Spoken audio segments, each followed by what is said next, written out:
امید ہے آپ سب خیریت سے ہوں گے۔ تبصرے پہ تبصرہ اور آپ کے وانبی صحافی کی جانب سے تمام دیکھنے اور سننے والوں کو السلام علیکم۔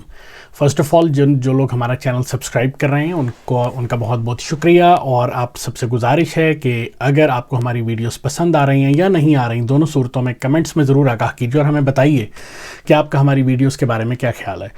اس کے علاوہ اگر آپ میں سے کوئی بھی ہمارے چینل میں لائیو آنا چاہتا ہے یا ڈیبیٹ یا کسی قسم کے ٹاپک کے اوپر کوئی بات کرنا چاہتا ہے تو ہمارا چینل آپ کے لیے اوپن ہے۔ آپ مجھ سے فیس بک کے اوپر، ہمارے فیس بک پیج کے اوپر یا ٹویٹر کے اوپر آپ مجھ سے رابطہ کر سکتے ہیں، اور اس کے بعد ہم ڈیسائیڈ کر سکتے ہیں کہ آپ کس ٹاپک پہ کیا بات کرنا چاہتے ہیں۔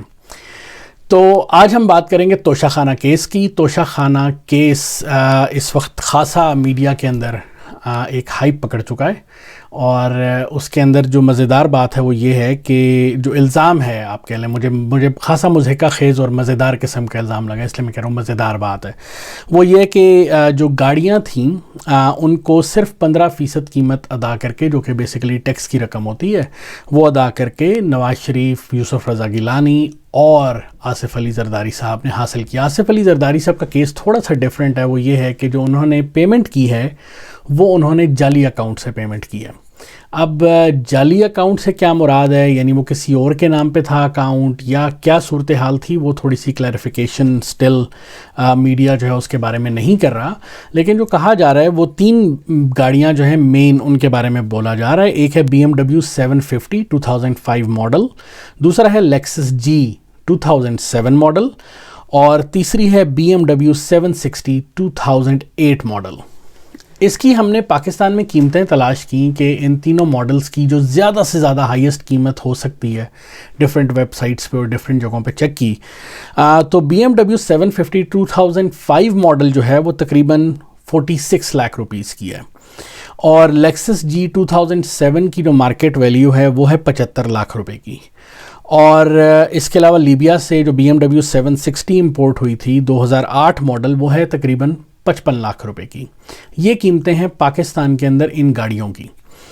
اور اس کے علاوہ ایک اور کیس جو پچھلے دنوں آیا تھا، جو کہ آیا اور چلا گیا، اور میڈیا میں کسی کو اس کے اوپر بات کرنے کی کچھ زیادہ جرت نہیں ہوئی، اور نیب اس طرح کے کیسز پہ ہاتھ ڈالنے کی جرت کر بھی نہیں سکتا۔ جنرل عاصم سلیم باجوہ صاحب کی ایک لینڈ کروزر تھی، جس کے اوپر بڑا چرچا ہوا تھا، بہت سے لوگوں نے اس پہ بات کی، اور انہوں نے کہا کہ جناب 30 لاکھ روپے کا تو اس کا کچھ بھی نہیں آتا، آپ 30 لاکھ روپے میں آپ نے کیسے یہ گاڑی خرید لی، آپ اس طرح کریں ڈبل قیمت میں مجھے بیچ دیں۔ تو یہ وہ گاڑی ہے، اور اس کا ماڈل ہے ٹویوٹا ZX 2016 ماڈل، اور یہ انہوں نے خریدی 30 لاکھ روپے کی۔ اصل میں ہوتا یہ ہے کہ جب آپ آرمی آفیسر ہوتے ہیں اور آپ کے استعمال میں اگر کوئی گاڑی ہوتی ہے، اور جب آپ ریٹائر ہو رہے ہوتے ہیں، تو آپ فوج سے آکشن میں وہ گاڑیاں جو ہے وہ خرید لیتے ہیں۔ تو ڈیفینیٹلی عاصم سلیم باجوہ صاحب نے تو وہ 30 لاکھ روپے کی ہی خریدی ہوئی تھی، اس کی قیمت بے شک کے زیادہ ہوگی۔ اب اس گاڑی کی قیمت جو ہے مارکیٹ میں ہے تقریباً 4 کروڑ روپے، جو ہائیسٹ قیمت ہے وہ 4 کروڑ روپے، اور منیمم جو ہے وہ تقریباً 3 کروڑ تک کی ہے وہ۔ اور اگر کہا یہ جاتا ہے کہ اگر جعلی نمبر کے ساتھ لیں تو 1.5 کروڑ تک کی مل جاتی ہے، لیکن ڈیفینیٹلی جعلی نمبر کے ساتھ تو نہیں تھی۔ تو ہم سیاستدانوں پہ تو انگلیاں اٹھاتے ہیں، نیب سیاستدانوں پہ کیس بھی بنا دیتا ہے کہ آپ نے توشہ خانہ سے چیز نکال لی، لیکن دیکھنے کی اور اصل میں چیز ہوتی ہے کہ آپ کو ریاست کو یہ پیسے دیے گئے ہوتے ہیں، وچ از فائن، اور یہ اعتراض بالکل ٹھیک ہے کہ توشہ خانہ سے سیاستدانوں کو چیزیں خریدنے کی اجازت نہیں ہونی چاہیے اس طرح سے، وہ بھی اتنی کم قیمت پہ، جو مارکیٹ ویلیو ہے اس کی ٹھیک ہے 15-20% کم دے دیں آپ، لیکن صرف 15-20% پہ یہ چیزیں خریدنا غلط ہے۔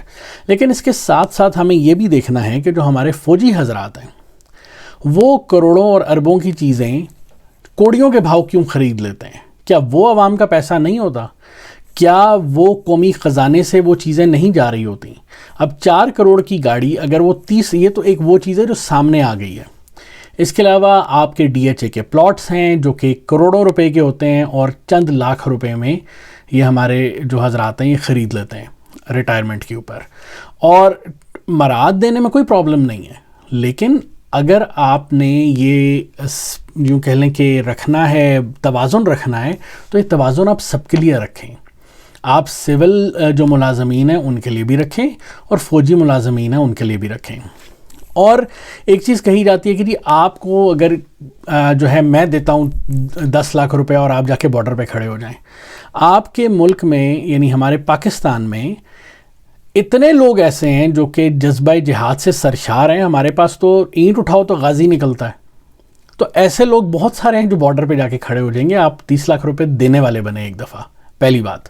اچھا, دوسری بات یہ ہے کہ یہ جو مراعات ہیں یہ عام سپاہی بیچارے کو نہیں ملتی اتنی زیادہ. یہ مراعات یا یہ 4 کروڑ کی گاڑی 30 لاکھ روپے میں خریدنے والی بات جو ہے, یہ جو بڑے آفیسرز ہیں, جنرلز ہوتے ہیں, بریگیڈیئرز ہوتے ہیں, اس لیول کے لوگوں کے لیے ہوتی ہیں یہ چیزیں, اور وہ جا کے بارڈر پہ نہیں کھڑے ہوتے ہیں معذرت کے ساتھ. اچھا چلیں, بارڈر پہ کھڑے ہونے کی بات سمجھ میں آتی ہے, لیکن دنیا میں سب سے زیادہ جنگ اس وقت امریکہ لڑ رہا ہے. اور امریکہ میں آپ یہ دیکھ لیں کہ جو فوجی حضرات ہیں ان کے پاس ایسی کوئی مراعات نہیں ہوتی کہ ریٹائر ہونے کے بعد ان کو فارم ہاؤسز مل رہے ہیں, ریٹائر ہونے کے بعد ان کو گاڑیاں نکلوا رہے ہیں وہ لوگ. ہم جب یہ اگزامپل دیتے ہیں کہ براک اوباما جو ہے وہ آیا تھا اتنے پیسے لے کر اور جاتے ہوئے اس کے ہاتھ میں کچھ بھی نہیں تھا, بش آیا اس کے اتنے اثاثے تھے, جاتے ہوئے اس کے ہاتھ میں کچھ نہیں تھے, تو ہمارے سیاستدان جو ہیں ان کو فالو کرنا چاہیے, پھر ہمارا ملک ترقی کرے گا. اسی طرح سے ہمیں اپنے جرنیلوں کو بھی کہنا چاہیے کہ جو امریکی جرنیل ہوتا ہے نا, وہ جس وقت نوکری چھوڑ کے جاتا ہے تو اس کو کوئی پلاٹ نہیں ملتے, اس کو کوئی لینڈ کروزر نہیں ملتی. اور ہمارے جنرل حضرات جو ہیں وہ کبھی سعودیہ کی نوکری بعد میں کرتے ہیں, کبھی امریکہ کی کرتے ہیں, کبھی آسٹریلیا کی کرتے ہیں, کہیں نہ کہیں اس طرح کی نوکریاں کر رہے ہوتے ہیں. تو یہ جو ہمارا معیار ہے نا, ہم فوج کی طرف آنکھیں بند کر لیتے ہیں. کیوں؟ کیونکہ ان سے ہمیں ڈر لگتا ہے, یا اگر ہم ان کے بارے میں کوئی اعتراض اٹھا دیں گے تو ہمارے اوپر غداری کا فتویٰ لگ جائے گا. تو یہ سٹینڈرڈ ہمیں سب کے لیے ایک جتنا رکھنا چاہیے. میں نے کمپیریزن صرف اس لیے ڈرا کیا ہے کہ نیب صرف سیاستدانوں کو نہیں پکڑے, وہ جا کے ان جرنیلوں کو بھی پکڑے کہ تم یہ چیزیں کیسے خرید رہے ہو. اور ہمارے سیاستدان جو ہیں ان کو بھی تھوڑی غیرت کھانی چاہیے, اور غیرت کھا کے کچھ لاز جو ہیں ان میں امینڈمنٹ کرنی چاہیے. ٹھیک ہے, فوجی آئیں گے آپ کے اوپر کہ آپ یہ کیا کر رہے ہیں, ہماری مراعات کاٹ رہے ہیں, لیکن ان کو بھی اس بارے میں سوچنا چاہیے, اور بحیثیت قوم ہمیں یہ بات سوچنی چاہیے. اگر ہمارا جذبہ جہاد ہماری فوج کا صرف ان گاڑیوں, زمینوں اور پیسے کے اوپر منحصر ہے, تو معذرت کے ساتھ اگر یہ واپس یہ مراعات کی بات کر رہا ہوں, میں ڈیفنس کے میزائل سسٹم کی بات نہیں کر رہا, میں جہازوں کو خریدنے پہ بات نہیں کر رہا, میں ایسی کوئی بات نہیں کر رہا ہوں کہ جس سے ہمارا ڈیفنس سسٹم کمزور ہوتا ہے. لیکن ایک جنرل کو فارم ہاؤس نہ دینے سے ہمارا ڈیفنس سسٹم کمزور نہیں ہوگا. ایک جنرل اگر یہ لینڈ کروزر 4 کروڑ والی جو ہے 30 لاکھ روپے میں نہیں خریدے گا تو اس سے ہمارے ڈیفنس سسٹم پہ کوئی اثر نہیں آئے گا. اور اگر ہماری فوج کا جذبہ جہاد ان مراعات کے چھین لینے سے کم ہوتا ہے تو یہ ہمارے لیے بہت بڑا لمحہ فکریہ ہے کہ ہمارے لوگ اگر مراعات نہ ملیں تو ہمارا جذبہ جہاد کہاں جاتا ہے, کھڈے میں. تو یہ چیز ہمیں سوچنے کی ضرورت ہے. اور جس دن ہم نے ان دونوں طبقات کو, چاہے وہ سیاستدان ہیں چاہے وہ ہمارے جنرلز ہیں, دونوں جس دن اکاؤنٹیبلٹی میں اکٹھے آئیں گے نا, اس دن یہ فنگر پوائنٹنگ ہونا خط بند ہو جائے گی. اور میرے اور آپ کے جو ٹیکس کے پیسے ہیں یا جو ہمارے ریمیٹنسز کے پیسے ہوتے ہیں جن کی وجہ سے گورنمنٹ چلتی ہے, اس کے اندر اس کی وجہ سے آپ کے ملک میں صحیح جگہوں پہ لگیں گے, تعلیم کے اوپر لگیں گے اور باقی چیزوں پہ لگیں گے. اور ہمیں اس میں کوئی پرابلم نہیں ہے, آپ ڈیفنس کے اوپر لگائیں, آپ جہاز خریدیں, آپ میزائل خریدیں, آپ بندوقیں خریدیں, اس سے کوئی پرابلم نہیں ہے. میرا نہیں خیال پاکستان میں کسی بھی بندے کو اس سے کوئی پرابلم ہے. اصل پرابلم جو ہے وہ وہاں پہ آتی ہے. آپ اپنے لیے اچھے آرمرز خریدیں, آپ اچھے کپڑے خریدیں, جو آپ کے یونیفارمز کی بات کر رہا ہوں, جو آپ کو پروٹیکٹ کر سکیں.